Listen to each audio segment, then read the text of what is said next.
शैक्षिक तकनीकी का ये तीसरा यूनिट है, यूनिट नंबर 3। शिक्षण विधियाँ। विधि मेथड शब्द लैटिन है। क्या है? लैटिन। शब्द क्या है? लैटिन। याद रखिएगा। शिक्षण विधियों के प्रकार। पहला है समस्या समाधान विधि, प्रॉब्लम सॉल्विंग मेथड। अब देखिए स्किनर महोदय ने क्या कहा था। समस्या समाधान लक्ष्य की प्राप्ति में बाधक प्रतीत होने वाली कठिनाइयों पर विजय प्राप्त करने की प्रक्रिया है। समस्या समाधान लक्ष्य की प्राप्ति में बाधक प्रतीत होने वाली कठिनाइयों पर विजय प्राप्त करने की प्रक्रिया है। विजय प्राप्त करने की प्रक्रिया स्किनर साहब ने कहा था। गुड के अनुसार समस्या पद्धति निर्देश की वह विधि है। समस्या पद्धति निर्देश की वह विधि है जिसके द्वारा सीखने की प्रक्रिया को उन चुनौतीपूर्ण स्थितियों की सूचना द्वारा प्रोत्साहित किया जाता है जिनका समाधान करना आवश्यक हो। समस्या पद्धति निर्देश की वह विधि है जिसके द्वारा सीखने की प्रक्रिया को उन चुनौतीपूर्ण स्थितियों की सूचना द्वारा प्रोत्साहित किया जाता है जिसका समाधान करना आवश्यक है। समस्या समाधान की विधियाँ। अब इसमें कई विधि हैं। पहला है अनसीखा तथा आदतजन्य व्यवहार विधि, unlearn and habitual behaviours method. प्रयास तथा त्रुटि विधि, ट्रायल एंड एरर मेथड। अंतर्दृष्टि विधि, इनसाइट मेथड। वैज्ञानिक विधि, साइंटिफिक मेथड। ये 4 विधियां हैं।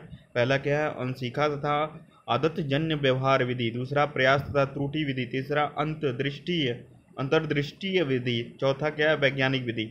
जॉन डीवी ने अपनी पुस्तक हाउ वी थिंक, पहली बात इनका बुक याद रखें, हाउ वी थिंक किसकी है? जॉन डीवी ने अपनी पुस्तक में वैज्ञानिक विधि के निम्नलिखित 5 सोपानों की चर्चा की है। सोपान से आ सकता है, पहला सोपान पूछ सकता है, आखिरी सोपान पूछ सकता है। अब देखिए जॉन डीवी ने अपने हाउ वी थिंक में वैज्ञानिक विधि के निम्नलिखित 5 सोपान दिए हैं। वैज्ञानिक विधि क्या है? समस्या समाधान की विधि है क्योंकि उसी का टाइप्स में है, तो ये भी क्या है? पहले देखिए समस्या का से परिचित होंगे। पहले नंबर पर समस्या से परिचित होंगे। समस्या क्या है, कैसे है, उससे परिचित होना होगा। परिचित, ठीक है। अनजान लोगों से कैसे परिचित होते हैं? उसी समस्या से परिचित होंगे। परिकल्पना का निर्माण करेंगे, सोचेंगे, परिकल्पना करेंगे, ठीक है। समस्या के बारे में परिकल्पना का निर्माण करना, तथ्यों का संकलन तथा व्यवस्थापन तथा विश्लेषण करेंगे। उससे रिलेटेड जो भी तथ्य होंगे उनका संकलन करेंगे, ध्यान लगाएंगे, व्यवस्थापन करेंगे, कैसे निवारण करना है तथा विश्लेषण करेंगे, चर्चा करेंगे। चौथा है निष्कर्ष प्राप्त करना। फिर हम उस पर निष्कर्ष प्राप्त करेंगे कि क्या करना है उसके लिए। पांचवा है परिकल्पना का विशिष्ट परिस्थितियों में परीक्षण करना। अब देखिए परिकल्पना का विशिष्ट परिस्थितियों में परीक्षण करना, ये लास्ट है। तो ये 5 हैं। पहला एक बार और देखते हैं। जॉन डीवी ने की बुक कौन सी है? How we think. इसमें वैज्ञानिक विधि को 5 सोपानों में बांटा गया है। पहला समस्या से परिचित होना, परिकल्पना का निर्माण करना। तीसरा है तथ्यों का संकलन तथा व्यवस्थापन तथा विश्लेषण करना, निष्कर्ष प्राप्त करना, परिकल्पना का विशिष्ट परिस्थितियों में परीक्षण करना। चलिए आगे देखते हैं। अब एक चीज़ ये भी है, जॉन डीवी प्रयोजनवाद के सिद्धांत का प्रतिपादक कौन थे? जॉन डीवी थे। प्रयोजनवाद के सिद्धांत, प्रयोजनवाद की बात कर रही है, ठीक है, तो जॉन डीवी। योजना विधि, प्रोजेक्ट मेथड। देखिए इसका प्रतिपादन एच किलपैट्रिक ने 1918 में किया था। 1980 में किया था, जिसके सीखने के सिद्धांत पर आधारित है, या करके सीखने के सिद्धांत पर आधारित। किसके? करके सीखने का आधारित, करके सीखने के सिद्धांत पर क्या आधारित है? Project method. इसके प्रतिपादक किलपैट्रिक, याद रखिए। W.H. किलपैट्रिक के अनुसार प्रोजेक्ट सामाजिक वातावरण में पूर्ण संलग्नता से किया जाने वाला उद्देश्यपूर्ण कार्य है। प्रोजेक्ट सामाजिक वातावरण में पूर्ण संलग्नता से किया जाने वाला उद्देश्यपूर्ण कार्य है। स्टीवेंसन के अनुसार प्रोजेक्ट एक समस्या मूलक कार्य है। स्टीवेंसन के अनुसार प्रोजेक्ट एक समस्या मूलक कार्य है जिसका समाधान उसके प्राकृतिक परिवेश में रहते हुए ही किया जा सकता है। समाधान उसके प्राकृतिक परिवेश में रहते हुए ही किया जा सकता है। प्रोजेक्ट एक समस्या मूलक कार्य है जिसका समाधान उसके प्राकृतिक परिवेश में रहते हुए ही किया जा सकता है। बैलार्ड के अनुसार प्रोजेक्ट वास्तविक जीवन का एक छोटा सा अंश है जिसे विद्यालय में संपादित किया जाता है। प्रोजेक्ट एक वास्तविक जीवन का एक छोटा सा अंश है जिसे विद्यालय में संपादित किया जाता है। तो ये 3-4 डिफिनीशन याद कर लीजिएगा, थ्योरी लिखने में भी काम आएगी। चलिए आगे देखते हैं। पार्कर के अनुसार प्रोजेक्ट कार्य की एक इकाई है जिसमें छात्रों के कार्य की योजना तथा संपन्नता के लिए उत्तरदायित्व बनाया जाता है। प्रोजेक्ट कार्य की एक इकाई है जिसमें छात्रों के कार्य की योजना तथा संपन्नता के लिए उत्तरदायित्व बनाया जाता है। योजना विधि के प्रकार।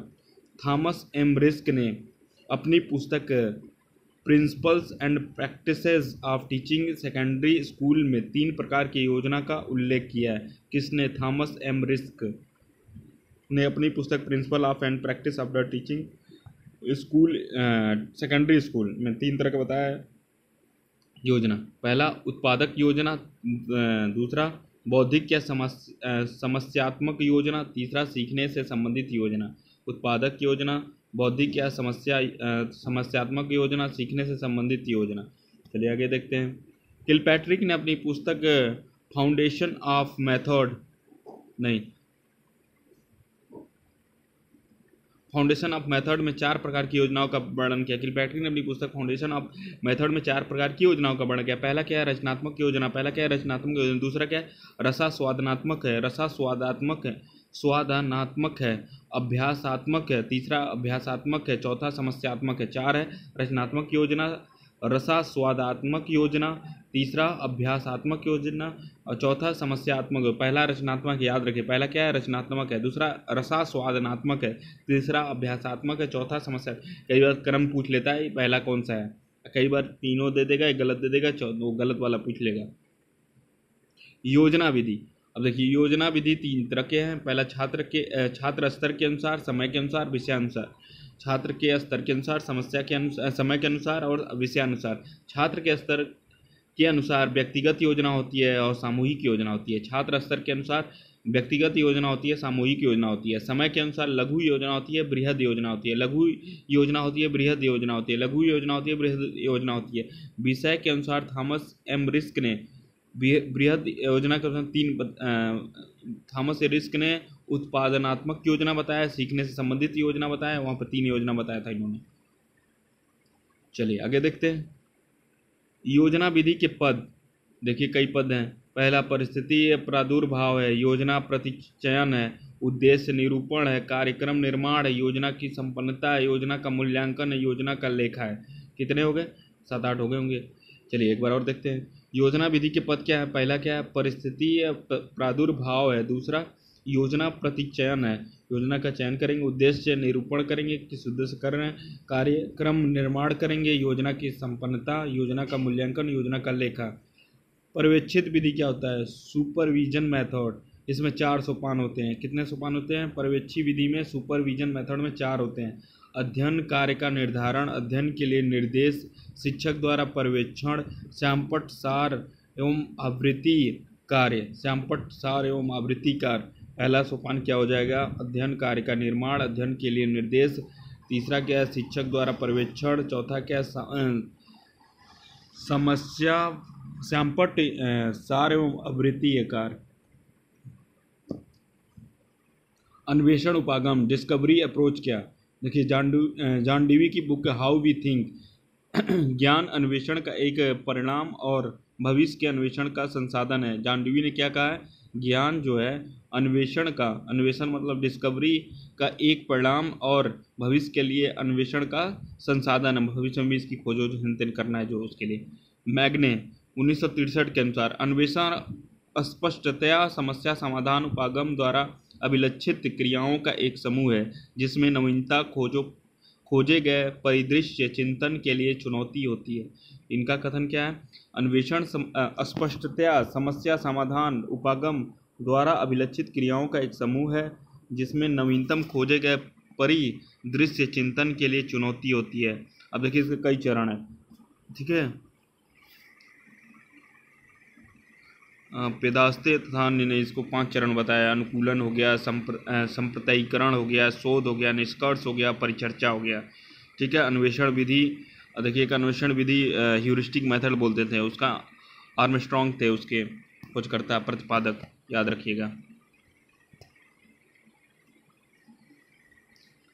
देखिए ग्लेसर का बुनियादी शिक्षण विधि, ग्लेसर का बुनियादी शिक्षण विधि सीधे पूछेगा बुनियादी शिक्षण विधि के प्रतिपादक कौन थे, तो ग्लेसर थे। रॉबर्ट ग्लेसर ने सन 1962 में इसे प्रतिपादित प्रतिमान का विकास किया था। कब? 1962 में। किसने किया था? रॉबर्ट ग्लेसर ने। किस प्रकार की प्रतिमान का? बुनियादी शिक्षण प्रतिमान का। ये बहुत इंपॉर्टेंट है। ब्रूस लायस तथा मार्शा वेल ने इस प्रतिपादन को कक्षा कक्ष मीटिंग प्रतिमान कहा। कौन कहा था? ब्रूस लायस और मार्शा वेल ने। क्लासरूम मीटिंग मॉडल, ग्लेसर का आधारभूत बुनियादी शिक्षण प्रतिमान। अब देखिए इसके चार, मतलब ग्लेसर का आधारभूत बुनियादी शिक्षण प्रतिमान के चार हैं।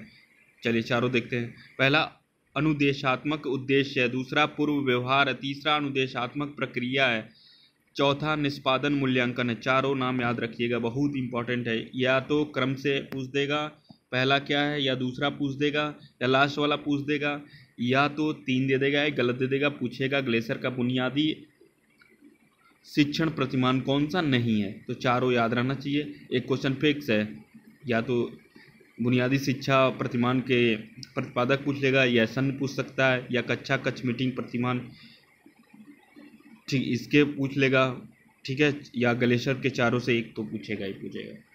अनुदेशात्मक उद्देश्य, इंस्ट्रक्शनल ऑब्जेक्टिव, पूर्व व्यवहार अर्लियर बिहेवियर।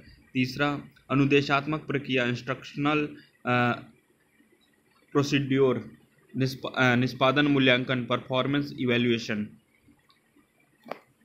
अब देखिए डिकैको तथा क्रॉफोर्ड ने अपनी पुस्तक अधिगम और अनुदेशन का मनोविज्ञान, the psychology of learning and instruction, 3 तरह के उद्देश्यों का वर्णन किया है। पहला विद्यालय के उद्देश्य, शिक्षक के उद्देश्य, विद्यार्थियों के उद्देश्य। कौन कौन? Schools objective, teachers objective, objectives, और विद्यार्थियों के उद्देश्य, स्टूडेंट्स ऑब्जेक्टिव।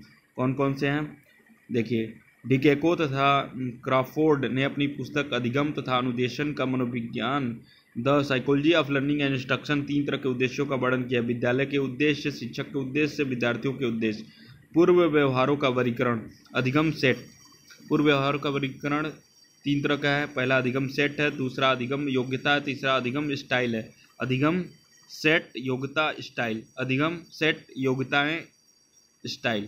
अब देखिए इसमें अधिगम सेट में 2 तरह का आ रहा है, सीखने के लिए सीखना, अधिगम सेट तथा अधिगम संरचना, ये आ गया। पूर्व व्यवहार का वर्गीकरण किस तरह का होगा? 3 तरह का, अधिगम सेट हो गया, अधिगम योग्यताएं हो गया, अधिगम स्टाइल हो गया। चलिए आगे देखते हैं। पूर्व व्यवहार का अनुदेशनात्मक उपयोग, किस प्रकार पूर्व व्यवहार चाहिए? पहला विद्यार्थियों के पूर्व व्यवहारों का अनुमान लगाया जाता है। तीसरा पूर्व व्यवहारों पर निर्णय लिए जाते हैं। पूर्व व्यवहार का अनुदेशनात्मक उपयोग 3 तरह का है। किस प्रकार के पूर्व व्यवहार चाहिए, मतलब हमको कैसा व्यवहार चाहिए। विद्यार्थियों के पूर्व व्यवहारों का अनुमान लगाना कि इनका व्यवहार कैसा हो सकता है। पूर्व के व्यवहारों का हम अनुमान लगाते हैं, पूर्व व्यवहारों पर निर्णय लेते हैं, उनके पूर्व व्यवहारों पर ही हम निर्णय ले लेंगे। अब देखिए H.G. वाइल्ड के अनुसार प्रतिमान किसी आदर्श के अनुरूप व्यवहार को ढालने की प्रक्रिया को कहा जाता है। प्रतिमान किसी आदर्श के अनुरूप व्यवहार को ढालने की प्रक्रिया को कहा जाता है H.C. वाइल्ड के अनुसार। अब देखिए शिक्षण प्रतिमान में 3 पार्ट होते हैं। पाठ्यक्रम हो गया, 4 होते हैं। पाठ्यक्रम हो गया, साधन हो गया, शिक्षण हो गया, सीखना हो गया। पाठ्यक्रम हो गया, साधन हो गया, शिक्षण हो गया, सीखना हो गया। टीचिंग मॉडल हो गया, करिकुलम हो गया, सोर्स हो गया, टीचिंग हो गया, लर्निंग हो गया। पॉल डी ईगन के अनुसार शिक्षण प्रतिमानों से अभिप्राय विशिष्ट अनुदेशात्मक लक्ष्यों की प्राप्ति के लिए निर्मित उपचारात्मक शिक्षण व्यूह रचनाओं से है। शिक्षण प्रतिमानों से अभिप्राय विशिष्ट अनुदेशात्मक लक्ष्यों की प्राप्ति के लिए निर्मित उपचारात्मक शिक्षण व्यूह रचनाओं से है। शिक्षण प्रतिमानों से अभिप्राय शिक्षण अनुदेशात्मक लक्ष्यों की प्राप्ति के लिए निर्मित उपचारात्मक शिक्षण व्यूह रचनाओं से है। शिक्षण प्रतिमानों से अभिप्राय विशिष्ट अनुदेशात्मक लक्ष्यों की प्राप्ति के लिए निर्मित उपचारात्मक शिक्षण व्यूह रचनाओं से है। शिक्षण प्रतिमान की आवश्यकता।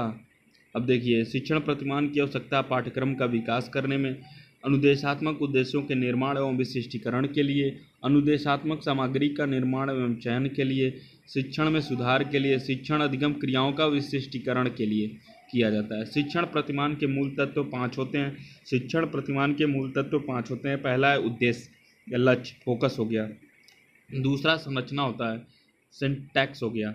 सामाजिक प्रणाली तीसरा हो गया, सोशल सिस्टम हो गया। सहायता प्रणाली, सपोर्ट सिस्टम हो गया। प्रतिक्रिया प्रनियम, प्रिंसिपल ऑफ रिएक्शन हो गया। तो देखिए, पहला उद्देश्य, संरचना, दूसरा संरचना, तीसरा सामाजिक प्रणाली, चौथा सहायता प्रणाली, पांचवा प्रतिक्रिया प्रनियम। देखिए, पहला क्या है, फोकस हो गया। दूसरा सिंटैक्स हो गया। तीसरा सोशल सिस्टम हो गया। चौथा सपोर्ट सिस्टम हो गया। पांचवा प्रिंसिपल ऑफ एक्शन हो गया, रिएक्शन हो गया। ये शिक्षण प्रतिमान के मूल तत्व 5 होते हैं, याद रखिएगा। अब देखिए, थोड़ा बहुत देख लेते हैं, ये उतना इंपॉर्टेंट नहीं है, इसमें 3 ही इंपॉर्टेंट है। एक रॉबर्ट ग्लेसर का इंपॉर्टेंट था, और ऐसे ही करके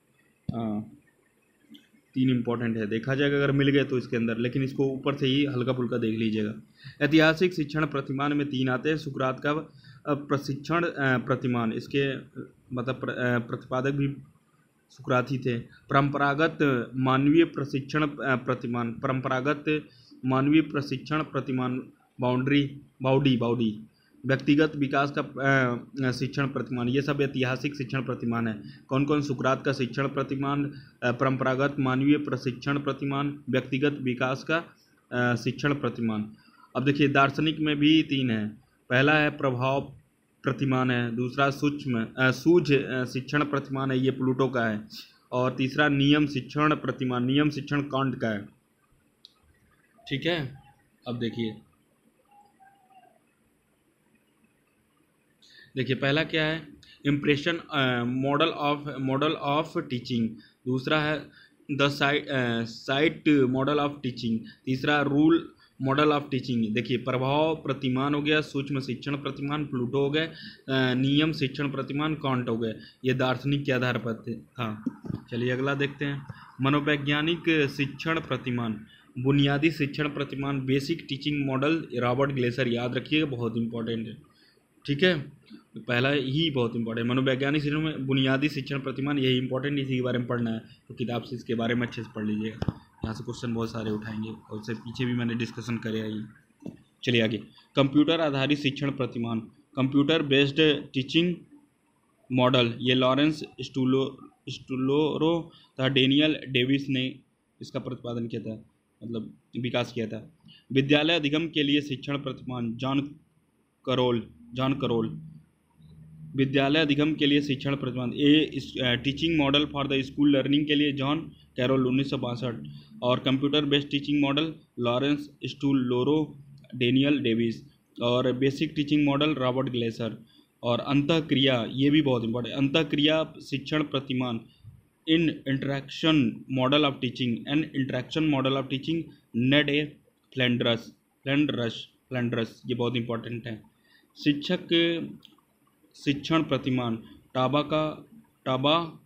का शिक्षण प्रतिमान, टर्न शिक्षण प्रतिमान, टर्न और फांतु, टर्न और टीचिंग मॉडल, टर्न और शिक्षण, शिक्षक अभिविन्यास प्रतिमान, नेड ए शिक्षक अभिविन्यास प्रतिमान के नेड ए फ्लैंडरस थे। A model of variation in teacher education, Fox Flint का शिक्षण प्रतिमान, Fox Flint model of teaching, Fox Flint ही थे। आधुनिक शिक्षण प्रतिमान, वी आर ज्वाइंस, मॉडर्न टीचिंग मॉडल, आधुनिक शिक्षण। अब चलिए आधुनिक शिक्षण के बारे में जानते हैं। पहला है सामाजिक अंतःक्रिया प्रतिमान, सोशल इंटरेक्शन सोर्स मॉडल। पहला है समूह अन्वेषण, याद रखिए, रॉबर्ट थेलम और जॉन ड्यूई का था। ज्यूरिस प्रोडेंशियल प्रतिमान हो गया, सामाजिक परीक्षा प्रतिमान हो गया, प्रयोगशाला विधि प्रतिमान हो गया, भूमिका निर्वाह प्रतिमान हो गया, सामाजिक सिमुलेशन प्रतिमान हो गया। ये सब नाम उतना इम्पोर्टेंट नहीं है, लेकिन ये थोड़ा देख लीजिएगा, वैसे इम्पोर्टेंट नहीं है। 3 ही इम्पोर्टेंट है। अब देखिए, ब्रूनर वाला भी बहुत इम्पोर्टेंट है, संप्रदाय उपलब्धि प्रतिमान, कॉन्सेप्ट एलिमिनेट मॉडल, ये देखिए जे ब्रूनर थे।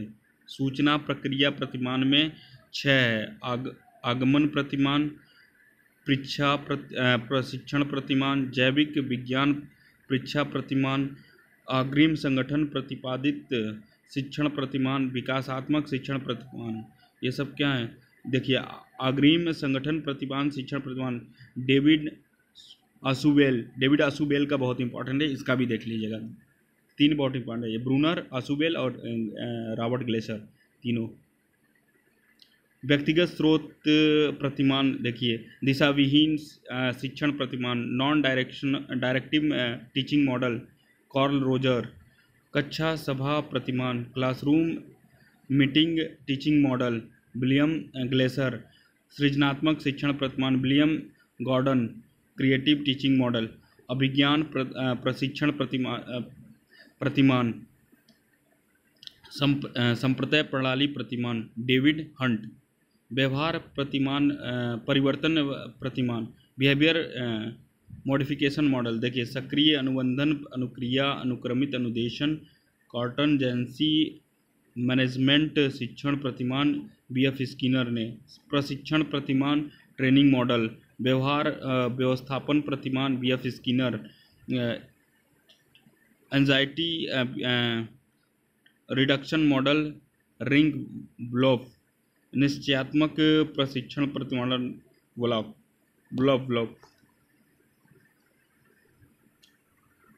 अब देखिए, सेमुलेशन प्रतिमान, और 7वां है प्रत्यक्ष प्रशिक्षण प्रतिमान। इतना इंपॉर्टेंट नहीं है, एक बार देख लीजिएगा। देखिए, ये इंपॉर्टेंट है। अभिक्रमित अनुदेशन, सिडनी प्रेसी 1920 में शिक्षण मशीन तैयार किया था। कौन? सिडनी प्रेसी ने 1920 में। अभिक्रमित अनुदेशन की उत्पत्ति, अभिक्रमित अनुदेशन नामकरण संस्करण बीएफ स्किनर ने किया था। अभिक्रमित अनुदेशन नामकरण बीएफ स्किनर ने किया था। अभिक्रमित अनुदेशन का प्रारंभ बीएफ स्किनर ने 1954 में एक महत्वपूर्ण शोध पत्र अधिगम का विज्ञान और शिक्षण की कला में किया था। ठीक है, the science of the learning and the art of teaching किसकी है? शोध पत्र किसकी? बीएफ स्किनर की। कब? 1954 में। सन 1960 में नॉर्मन ए क्राउडर ने शाखीय अभिक्रमित अनुदेशन का प्रतिपादन किया था। सन 1960 में नॉर्मन ए क्राउडर ने शाखीय अनुबंधन का अनुदेशन किया था। अभिक्रमित अनुदेशन का अर्थ एवं परिभाषा, डी.एल. कुक के अनुसार अभिक्रमित अधिगम स्व शिक्षण विधियों के व्यापक संप्रदाय को स्पष्ट करने के लिए प्रयुक्त एक प्रत्यय है।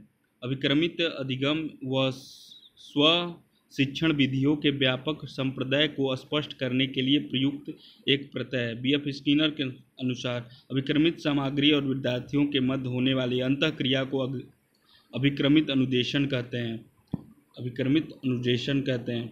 जेम्स ई एस्विच और विलियम्स के अनुसार James E speech and Williams के अनुसार विलियम्स के अनुसार अभिक्रमित अनुदेशन अनुभवों का वह नियोजित क्रम है जो उद्दीपन अनुक्रिया संबंध के रूप में कुशलता की ओर ले जाता है।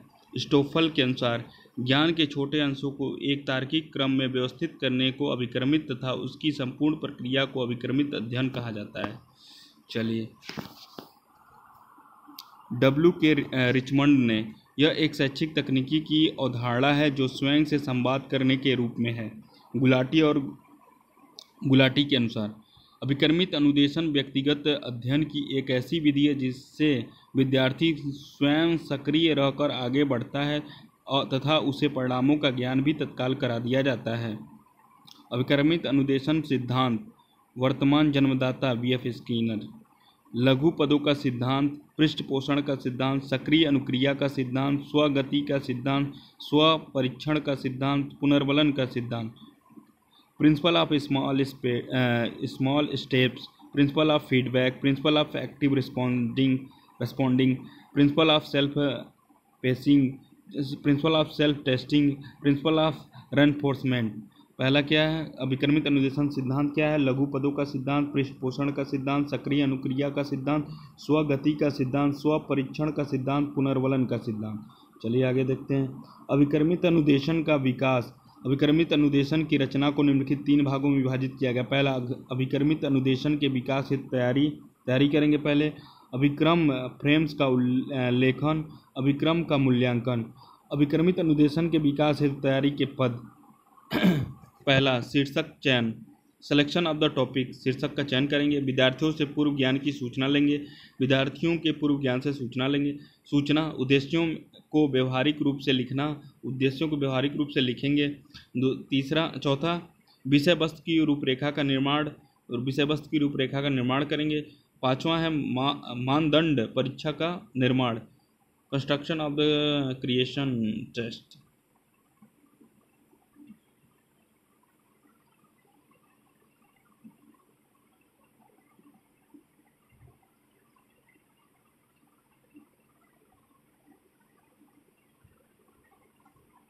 चलिए, अभिक्रम फ्रेम्स का लेख। प्रोग्राम लिखते समय अभिक्रम अनुदेशन के मूलभूत 3 सिद्धांतों को अवश्य ध्यान में रखना चाहिए। पहला, बोधगम्य पदों की संरचना, फ्रेमों का उचित क्रम, मूल ड्राफ्ट लिखना। 3 चीज देखिए। Designing of the under stable frames हो गया। तीसरा, फ्रेमों का, हाँ देखिए, बोधगम्य पदों की संरचना हो गया, फ्रेमों का उचित क्रम हो गया, मूल ड्राफ्ट लिखना। अब देखिए, बोध पदों की संरचना में कितने आएंगे? उद्दीपन आता है, अनुक्रिया आता है और पुनर्बलन या प्रतिपुष्टि आता है। सामान्य प्रोग्राम के 4 प्रकार हैं। सामान्य प्रोग्राम, शिक्षण पक्ष, अभ्यास पक्ष, परीक्षण पक्ष, विद्यार्थियों के उत्तरों का निर्देश करने के लिए उपक्रमों तथा अनुबोधकों का प्रयोग। पहला शिक्षण पद हो गया, अभ्यास पद हो गया, परीक्षण पद हो गया, विद्यार्थियों के उत्तरों को निर्देशित करने के लिए उपक्रमों तथा अनुबोधकों का प्रयोग। कार्यक्रम का मूल्यांकन, इवैल्यूएशन ऑफ द फ्रेम, कार्यक्रम का मूल्यांकन। पहला अधिगम सेट हो गया, ठीक है। देखिए, व्यक्तिगत परीक्षण, समूह जांच हो गया, क्षेत्र जांच, मूल्यांकन। पहला क्या है? व्यक्तिगत परीक्षण हो गया, समूह जांच हो गया, क्षेत्र जांच हो गया, मूल्यांकन। ठीक है, ये क्या है? कार्य का मूल्यांकन। अब देखिए, प्रोग्राम